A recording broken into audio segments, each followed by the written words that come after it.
per venir aquí i ens fa molta il·lusió que tu siguis el primer. Amb només 23 anys t'has convertit en el jugador de la Guíxols que més anys porta aquí i un clar referent a l'equip. Quin marc t'agradaria que es veiés aquest any? Bueno, he començat físicament una mica fluix per al tema de la lesió de pretemporada i tot, però m'agradaria ser sempre el millor marc i continuar madurant com a jugador. A més, passaràs a la història del club com el capità del Guíxols del centenari. Què et va passar pel cap quan vas sortir escollit? Bueno, me feia molta il·lusió per l'any que és i és un orgull, però igual porto el pes del braçalet, però hi ha 22 capitans al Guíxols. Sents més pressió per ser capità? Bueno, està la pressió del centenari, està la pressió de ser el successor de Pedre, hi ha moltes pressions. Una de les armes de l'equip l'any passat era el bon ambient que hi havia al vestidor. S'ha mantingut aquest bon ambient? Sí, hi ha molt bon ambient. El de l'any passat jo crec que no ho tornaré a viure en cap vestuari, però hi ha molt bon ambient igualment aquest any. Influeix molt en els resultats aquest bon ambient? Sí. Si hi ha mal ambient influeix moltíssim, però no hi ha aquest mal ambient, per tant, el resultat no és cosa del mal ambient. Parlem una mica de l'equip. Aquest any hi ha hagut moltes cares noves. Qui t'ha sorprès més? Bueno, jo crec que quan tots les cares noves sàpiguen el seu paper faran millorar i farà un canvi brutal a l'equip. De moment, un puntual no podria dir-te ara mateix. L'equip va despertar molta il·lusió amb una pretemporada gairebé perfecta. Per què ha començat tan irregular la temporada? Bueno, ens ha faltat una mica d'adaptació a l'equip, a lo de les cares noves, a la categoria.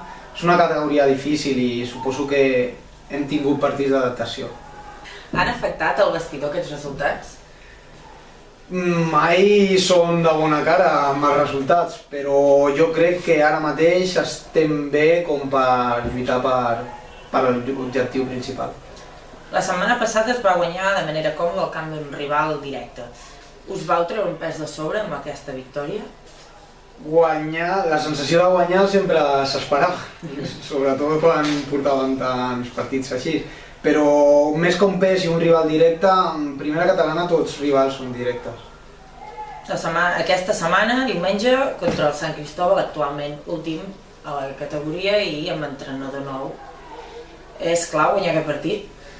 És clau guanyar tots els partits, perquè per això treballem la setmana, però sí, seria molt important guanyar-lo ara. És que ja et dic que...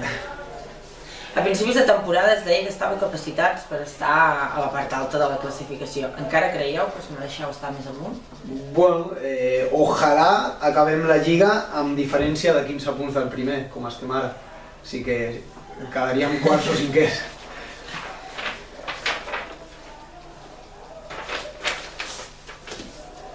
Com veus la primera catalana aquest any?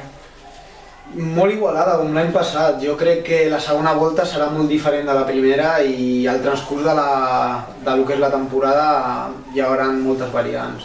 T'has sorprès algun equip? El Peralada té molt bon equip, el Farners té molt bon equip, el Sabadell té molt bon equip i crec que encara hi ha molts bons equips que vindran per aquí. Com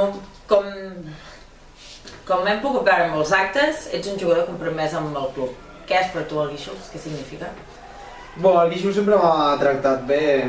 Jo venia d'una lesió xunga i me van acollir perfectament, me van deixar d'entrenar, me van recuperar i dono el que he rebut. Per tant, no... Sí? Com definiries aquestes figures, Ramon Monràs? Humilitat i un llibre de futbol. Ramon confia molt en mi i jo en ell. I tota la plantilla amb ell. Albert Moles? Serenitat. És tan tranquil quan te diu les coses i te dona tanta seguretat que ha de sortir bé per... Lluís Santamaria? Encara està per descobrir, jo crec que té moltes coses que no hem vist encara. Gerard Garrido? Bueno, aquest no el conec massa. No, és un jugador que tant si juga com si no aporta moltíssim. Dani Castilla? Esforç, és tot esforç. I Pau Manent? Veterania i sabidoria, jo crec que... Tot i ser el centenari, cada diumenge hi ha la mateixa gent al camp. Hi ha remei o ja ho donem per perdut? Pot haver-hi remei, però clar, sempre parlaríem de política i no és el cas, però bueno, jo crec que ve la gent que estima el Guíxols, que ja és molt. Algun missatge per animar la gent a venir al camp? Home, un partit no només el guanyen 11 jugadors, el guanya una plantilla, un cos tècnic, utiller, delegat, junta i sobretot reporters i sobretot jo crec que afició. I necessitaríem molta més afició que pogués agrupar aquests resultats. Algun desig de cara a la temporada? Seguir madurant com a jugador i que tot vagi igual de bé que va anar l'any passat i quedar el que hagi de quedar, però que sigui futbol tot. I per últim, un resultat per diumenge? Aquí a casa 3-0. Doncs ja està, moltes gràcies. A vosaltres.